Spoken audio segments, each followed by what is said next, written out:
Prezados irmãos e amigos, pela graça de Deus, mais uma vez o Senhor nos concedeu a graça de continuarmos o estudo do sábado.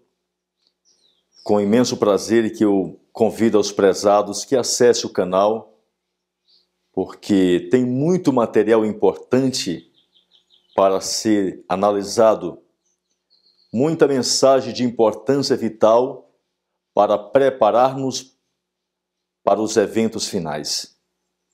Vamos orar ao Senhor neste momento para pedirmos as bênçãos do céu para continuarmos essa jornada. Prezado Deus, Senhor, que reina e que habita nos mais altos céus. Aqui, Senhor Deus, mais uma vez rogo a sua presença e direção nesse trabalho. Lhe rogo, Senhor, em nome de Jesus, a direção do seu Santo Espírito e as suas bênçãos. Abençoe, Senhor, para que esta mensagem de tão importância para o teu povo venha alcançar os corações dos sinceros teus filhos. Em nome de Jesus te oramos e te agradecemos. Amém. Irmãos, quando Jesus Cristo saiu do lugar santo para o lugar santíssimo, em 22 de outubro de 1844, ali Jesus, ao entrar no lugar santíssimo, onde se encontra a Arca da Aliança, contendo as duas tábuas da lei de Deus. Ellen G. White, no livro Primeiros Escritos, página 254, ela teve uma visão com respeito à entrada de Jesus no lugar santíssimo, com respeito ao Santo Sábado do Senhor. Vamos ler os primeiros Escritos e ver o que a palavra do Senhor nos diz com respeito à visão que ela teve do sábado. Depois que Jesus abriu a porta do lugar santíssimo, viu-se a luz a respeito do sábado. E o povo de Deus foi provado, como foram os filhos de Israel antigamente, para se ver se guardaria a lei de Deus. Então, a partir de 22 de outubro de 1844, quando Jesus Cristo entrou no lugar santíssimo, a partir de então, o povo de Deus, o povo do advento, começou a ser provado com respeito à lei. Irmãos, quando Deus tirou o povo de Israel do Egito, Deus levou diretamente ao Monte Sinai. Então, Deus havia antes dado a eles o sábado. O povo de Deus começou a ser provado, eles foram provados durante 40 anos com respeito ao sábado. E a palavra de Deus nos diz que eles murmuraram, que eles pisaram o sábado. Durante 40 anos, aqueles desobedientes, eles foram mortos pelo caminho. Eles não entraram na terra prometida. E nem todos que entraram na terra prometida, eles de fato e de verdade, eles guardavam o santo mandamento de Deus. Então, Ellen G. White nos diz que nós estamos sendo provados para ver se nós realmente seremos obedientes a Deus. Não existe desculpa para a gente pisar a santa lei de Deus, o santo mandamento de Deus. Primeiros Escritos está escrito, página 32 a página 33. No lugar santíssimo vi uma arca, cujo alto e lados eram do mais puro ouro. Na arca estava uma urna de ouro contendo o maná, a vara de Arão, que florescera, e as tábuas de pedra que se fechavam como um livro. Jesus abriu-as, e eu vi os 10 mandamentos nelas escritos com o dedo de Deus. Numa das tábuas havia 4 mandamentos, e na outra 6. Os quatro da primeira tábua eram mais brilhantes que os 6 da outra, mas o quarto, o mandamento do sábado brilhava mais que os outros, pois o sábado foi separado para ser guardado em honra do santo nome de Deus. O santo sábado tinha aparência gloriosa. Um halo de glória o circundava. Vi que o mandamento do sábado não fora pregado na cruz. Vi que o santo sábado é e será um muro de separação entre o verdadeiro Israel de Deus e os incrédulos. E que o sábado é o grande fator que une os corações dos queridos de Deus e expectantes santos. Então aqui a palavra de Deus nos diz, o Espírito de profecia, Deus revelou a Ellen G. White, mostrou a ela a importância desse santo dia. Ela viu que o sábado brilhava mais que os outros mandamentos das primeiras tábuas. Então o sábado é o mandamento central. Ele é o único mandamento, como nós temos estudado, que aponta a Deus como nosso resgatador, como Deus que nos redime, como Deus que nos santifica, como Deus que criou os céus e a terra. Aponta a palavra de Deus como poder para nos salvar. Então, esse mandamento é uma prova para cada um de nós. Hoje nós estamos sendo provados. Nós não seremos provados apenas quando a lei dominical sair, não. Ellen G. White diz, a partir do momento que Deus abriu a porta do lugar santíssimo, o mandamento do sábado tem sido uma prova para cada adventista do sétimo dia. Vi que Jesus havia fechado a porta do lugar santo e que nenhum homem poderia abri-la, e que ele havia aberto a porta para o Santíssimo e que homem algum poderia fechá-lo. Apocalipse capítulo 3, versos 7 e 8. E que uma vez que Jesus abrira a porta para o Santíssimo, onde está a arca, os mandamentos têm estado a brilhar para o povo de Deus, e eles estão sendo testados sobre a questão do sábado. Ellen G. White diz que nós estamos sendo testados com respeito ao mandamento do sábado. E durante tantos anos nós temos pisado este mandamento, temos transgredido esse mandamento, porque homens que se dizem líderes pastores falam para nós que isso era para o tempo de Moisés. E a gente agora, sem querer examinar a Bíblia, nós acreditamos no que diz o homem. Em vez de acreditar no assim diz o Senhor, nós acreditamos no assim diz o homem. E assim, irmãos, não há desculpa para nós. Não há desculpa para nós. Vi que a presente prova do sábado não poderia vir, até que a mediação de Jesus no lugar santo terminasse, e ele passasse para dentro do segundo véu. Portanto, os cristãos que dormiram antes que a porta fosse aberta no Santíssimo, quando terminou o clamor da meia-noite, no 7º mês, em 1844, e que não haviam guardado o verdadeiro sábado, agora repousam em esperança, pois não tiveram a luz e o teste sobre o sábado, que nós agora temos, uma vez que a porta do lugar santíssimo foi aberta. Primeiras Escritos, página 42 e 43. Então as pessoas, os irmãos que haviam morrido antes de 22 de outubro de 44, eles não foram provados no sábado, mas nós sim. Ellen G. White diz que desde 1844, o sábado, a lei de Deus, os mandamentos de Deus é uma prova. Por que os mandamentos de Deus? Porque o terceiro anjo surgiu pregando os mandamentos de Deus e a fé de Jesus. O grande conflito, página 423.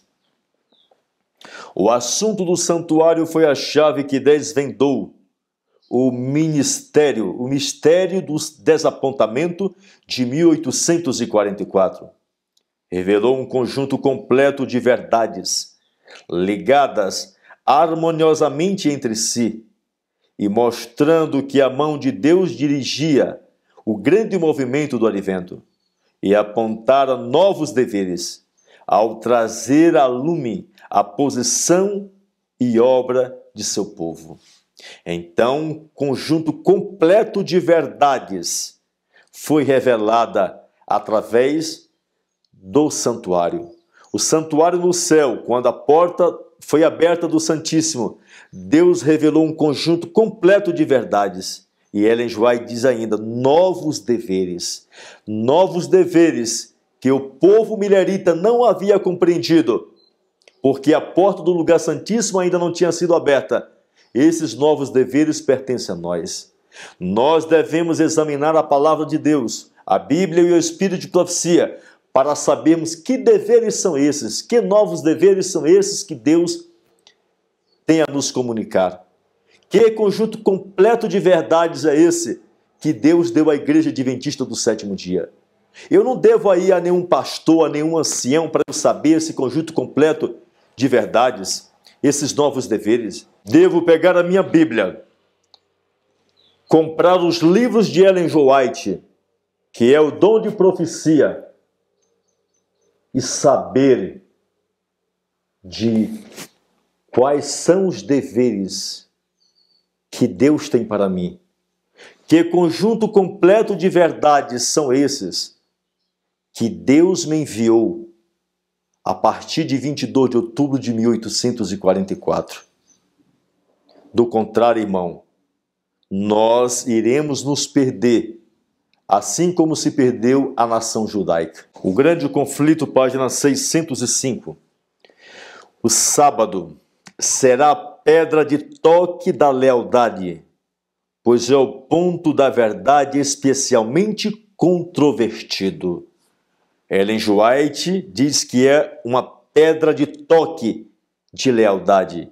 Assim como foi para o povo de Israel, será para nós. Meditação matinal 68, de 68, página 150. Deus tem uma prova para nós.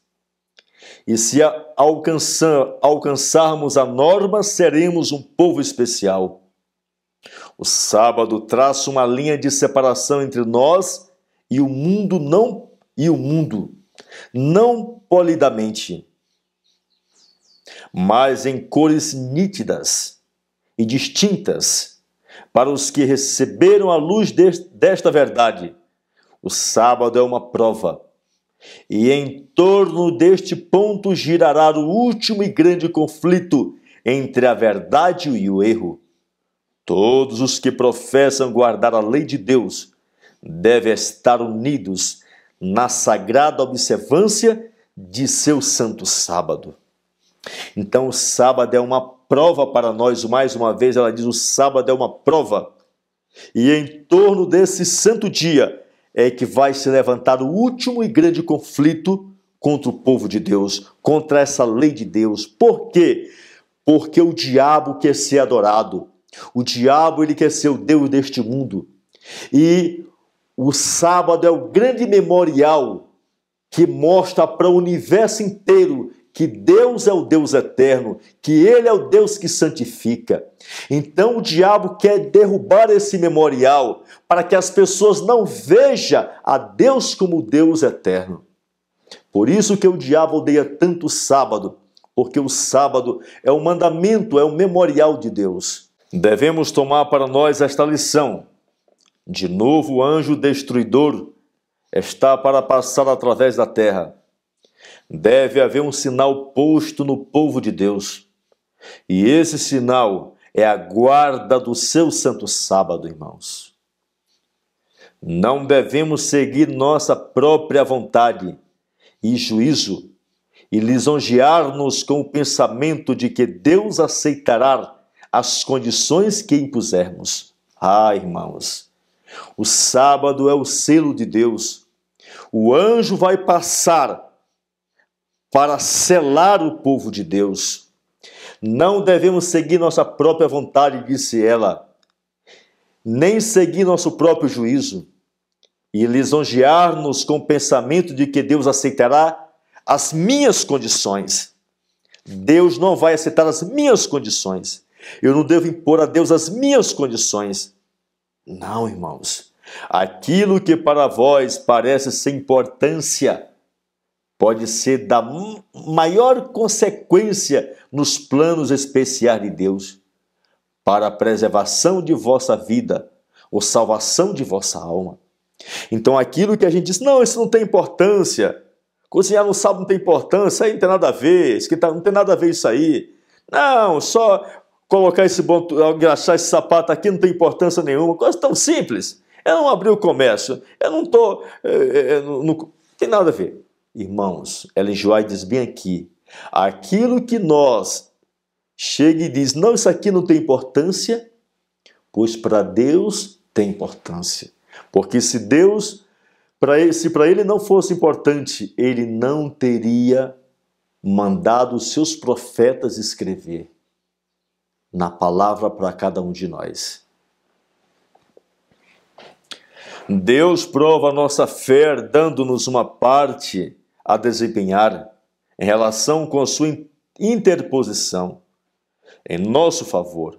Aqueles que cumprem com as condições realizar-se-á a sua promessa. Mas todos os que se aventuram a afastar-se de suas instruções e seguir o caminho de sua escolha, perecerão. Com os ímpios, quando seus juízos visitarem a terra. Devemos ensinar fielmente a nossos filhos os mandamentos de Deus. Devemos tê-los em sujeição à autoridade dos pais. E então, pela fé e com oração, confiá-los a Deus, e Ele operará com os nossos esforços, pois prometeu. E quando passar pela terra o dilúvio de açoite, Isaías 28:15, Ele conosco serão escondidos no pavilhão do Senhor. Meditação matinal de 68, página 150. Então, se nós formos fiéis a Deus, se nós formos fiéis à verdade de Deus, inculcar essas verdades à nossa família, aos nossos filhos, quando começar a cair as 7 últimas pragas, a palavra de Deus diz que Deus vai nos proteger. Por qual motivo a maioria dos adventistas do sétimo dia não receberá o selo de Deus? Por qual motivo? Vamos ler na palavra de Deus para ver qual é o motivo. Está em Vida e Ensino, página 189, a página 191. Nem todos que professam guardar o sábado serão selados, ela diz. Muitos há, mesmo entre os que ensinam a verdade a outros, que não receberão na testa o selo de Deus. Por quê? Tinham a luz da verdade, souberam a vontade de seu mestre, compreenderam todos os pontos de nossa fé, mas não tiveram as obras correspondentes, disse ela. Conheceram toda a verdade, ouviram toda a verdade, ouviram muitas pregações, ouviram muitas instruções, mas não praticaram a verdade. Deus não pode colocar o seu selo. Deus só vai colocar o seu selo naqueles que alcançarem a completa obediência a Deus. Aqueles que prestarem obediência a Deus perfeita serão os agraciados com o selo do Deus vivo. Aqueles que estiveram tão familiarizados com as profecias e com os tesouros da sabedoria divina deveriam ter agido de conformidade com sua fé. Deveriam ter dirigido sua casa segundo os mesmos princípios, para que, por meio de uma família bem ordenada, pudessem apresentar ao mundo a influência da verdade no coração humano. Nenhum de nós jamais receberá o selo de Deus, enquanto o caráter tiver uma nódoa ou mácula sequer. Cumpre-nos remediar os defeitos de caráter, purificar de toda a contaminação o templo da alma. Diz Ellen White, nenhum de nós iremos receber o selo de Deus enquanto houver uma mácula ou uma nódoa sequer no nosso caráter. Uma mácula ou nódoa sequer. Por que Deus não pode aplicar o selo em pessoas que estejam com máculas e nódoa? Porque o selo, ele é símbolo de santidade. Como nós estudamos no início, somente aqueles que alcançarem a espiritualidade de Deus, uma vida santa, uma vida perfeita, que tiver um caráter puro, é que receberão o selo de Deus. Devemos nesta vida enfrentar terríveis provas e fazer dispendiosos sacrifícios, diz a palavra. Mas a paz de Cristo é a recompensa. Tem havido tão pouca abnegação, tão pouco sofrimento por amor a Cristo, que a cruz é quase inteiramente esquecida. Devemos ser co-participantes de Cristo em seus sofrimentos. Se quisermos sentar-nos em triunfo com Ele, em seu trono, enquanto preferimos o caminho fácil da condescendência própria e nos amedrontarmos com a abnegação, nunca se firmará a nossa fé. E não poderemos conhecer a paz de Jesus, nem a alegria que provém do sentimento de vitória. Os mais exaltados daquela multidão de resgatados que estão em pé diante do trono de Deus e do Cordeiro, vestido de brancos, conhecem a luta necessária para vencer, pois vieram de grande tribulação. Aqueles que se renderam às circunstâncias, em vez de empenhar-se nesse conflito, não saberão como ficar em pé naquele dia em que haverá angústia em toda a alma. Então nós temos corrido da abnegação, temos nos afrouxado com a abnegação. Nós devemos enfrentar os sacrifícios, devemos tomar nossa cruz e seguir a Cristo. O ômega da apostasia atacou o sábado. O ômega da apostasia atacou o sábado. Irmãos, o livro de Isaías, capítulo 58, o versículo 12: E os que de ti procederem edificarão as antigas ruínas, e levantarás os fundamentos de geração em geração, e chamar-te-ão reparador das rupturas, e restaurador de veredas para morar. Então o Senhor Deus tem levantado um povo para restaurar a brecha na sua santa lei. Como nós temos explicado, isso aconteceu em 22 de outubro de 1844, quando ele passou para o Santíssimo. Jesus Cristo agora levanta um povo, um remanescente, e ali começa a cumprir a profecia de Isaías capítulo 58. Isaías capítulo 58, ele começou a cumprir quando Jesus Cristo abriu a porta do lugar santíssimo. Ali deveria surgir um povo guardando os mandamentos de Deus e a fé de Jesus Cristo. Um povo que deveria restaurar a lei de Deus perante a humanidade, perante o universo. Vamos ler o livro de Ezequiel, capítulo 22, versículo 26. Os seus sacerdotes violentam a minha lei e profanam as minhas coisas santas. Não fazem diferença entre o santo e o profano, nem discernem o impuro do puro, e de meus sábados esconde os seus olhos, e assim sou profanado no meio deles. A profecia prevê, a Bíblia, o Espírito de profecia, mostrou ao seu povo que em vez dos líderes, dos pastores, dos sacerdotes que Deus levantou, em vez de eles ajudar a tapar a brecha na lei de Deus, a profecia diz que eles se levantariam para pisar a santa lei de Deus. O impuro eles chamariam de puro, e o puro eles chamariam de impuro. O santo eles chamariam de profano, o profano eles chamariam de santo. A palavra de Deus diz aqui nessa profecia de Ezequiel, capítulo 22, aqui Ezequiel prevê um ataque à santa lei de Deus, um ataque à lei de Deus. Esse ataque aqui não é um ataque causado pelo papado, mas é um ataque causado por aqueles que se dizem sacerdote de Deus, pastores da Igreja Adventista do Sétimo Dia.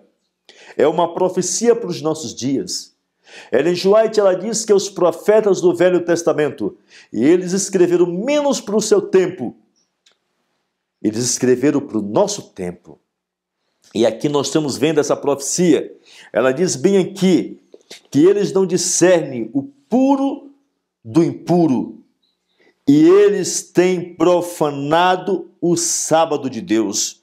Eles têm profanado a lei de Deus. Vamos ver Ezequiel 22, versos 26. Os seus sacerdotes violentam a minha lei e profanam as minhas coisas santas.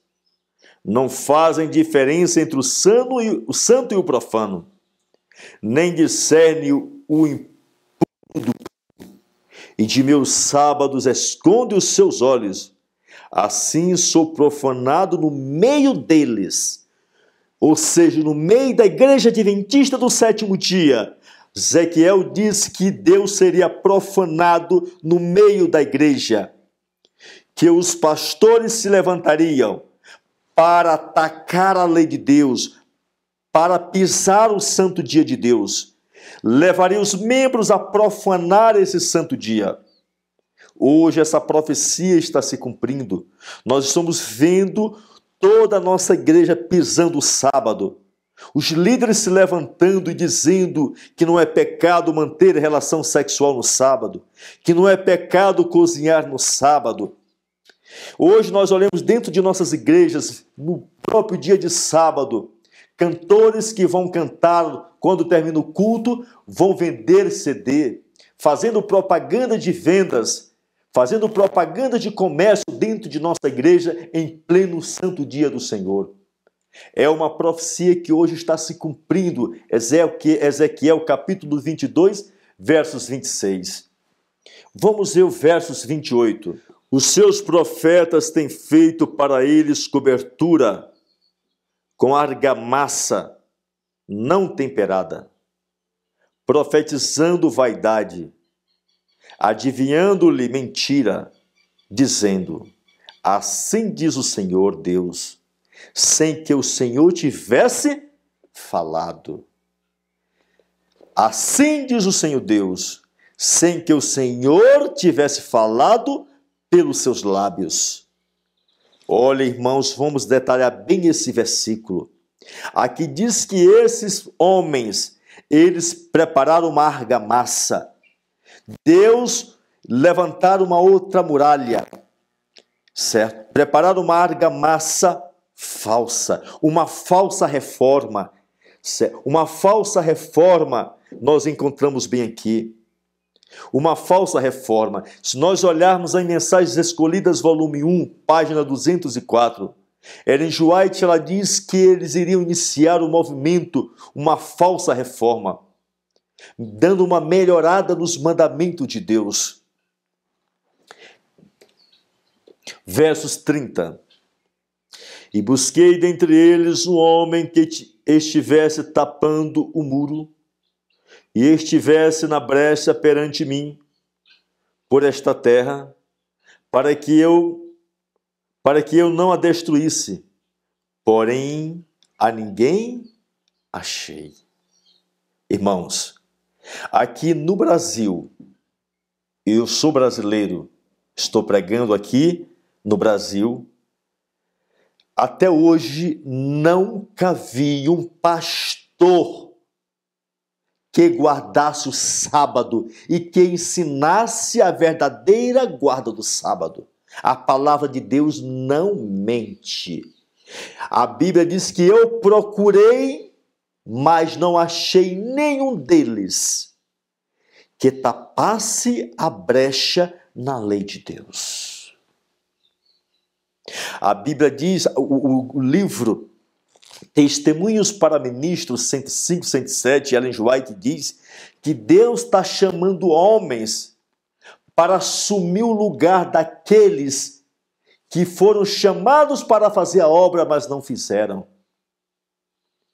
E agora Deus está chamando esses homens, do arado, para fazer o trabalho que esses homens não fizeram. Eles foram chamados para tapar a brecha na lei de Deus. Mas a profecia diz que eles aumentaram a brecha na lei de Deus e fizeram uma argamassa falsa para tapar aquela lei, para fazer aquela muralha. Uma argamassa que não vai suportar o teste da ventania da sacudidura.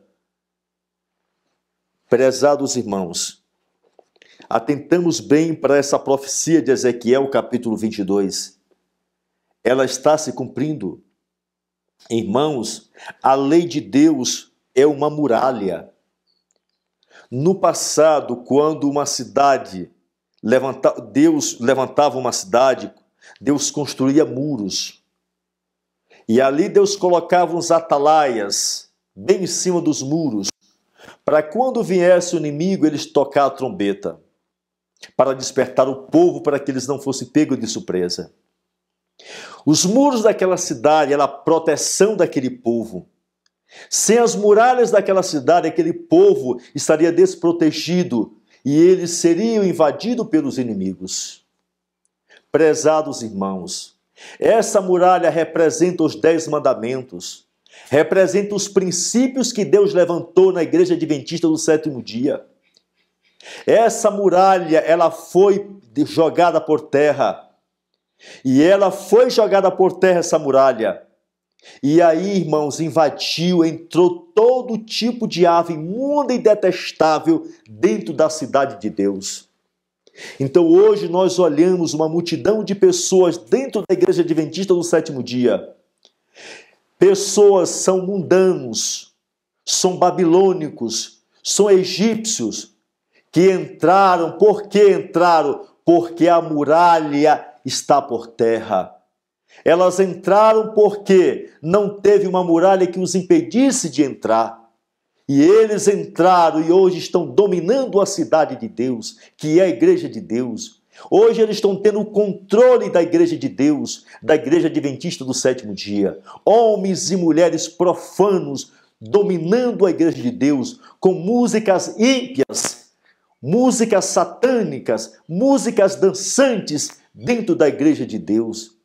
Por quê? Porque aqueles homens que Deus chamou para tapar o buraco na lei de Deus, eles aumentaram o buraco, pegaram uma argamassa falsa, uma falsa reforma para dizer: estamos tapando o buraco na lei de Deus. E aqui nós encontramos hoje uma igreja cheia de babilônios, cheia de egípcios, cheia de homens e mulheres ímpios dominando a Igreja de Deus. Ezequiel capítulo 13, o versículo 10. Porquanto ando enganando o meu povo, dizendo paz, não havendo paz. E quando um edifica uma parede, eis que outros a cobrem com argamassa não temperada. A profecia está dizendo: porquanto ando enganando o meu povo, dizendo paz. Os nossos líderes aqui, a profecia diz que eles estão enganando os membros adventistas do sétimo dia. Hoje nós encontramos um canal de televisão Novo Tempo entretendo as pessoas enganando o povo de Deus, pregando mentiras, dizendo paz e paz e paz. Por exemplo, irmãos, a palavra de Deus nos diz, ela nos mostra que nunca foi plano de Deus que o seu povo morasse nas cidades. Deus levantou Ellen G. White e deu a ela sonhos e visões, mensagens, mandando que o seu povo saísse das cidades para o campo, para se prepararem em primeiro lugar para alcançar uma vida santa, se abstendo das agitações da cidade. Deus mandou que seu povo vivesse uma reforma para a saúde. Hoje os nossos líderes não ensinam o povo adventista do sétimo dia a ir para o campo. Hoje nós estamos olhando as cidades empinhadas de adventista e eles acreditam que lá nas cidades irão se preparar para a chuva serôdia. Eles acreditam que comendo todo tipo de comida, carnes, todo tipo de alimentos que a palavra de Deus condena, eles acreditam que estarão se preparando para a chuva serôdia. Por quê? Porque os líderes dizem que não é pecado se alimentar de carne, se alimentar de alimentos que a palavra de Deus condena. Os líderes não pregam que eles devem sair da cidade para o campo. E assim eles estão pregando um tipo de paz para o povo de Deus, acomodando o povo de Deus no pecado. A profecia diz bem claro, irmão. Pela graça de Deus, Deus tem nos concedido o privilégio, a força e a coragem para apresentarmos esses assuntos muito importantes. Nós, pela graça de Deus, estamos apresentando essa mensagem. Deus, ele está clamando e chamando homens de coragem, homens que não sejam covardes, homens que não sejam comodistas. Deus não está chamando homens fracos.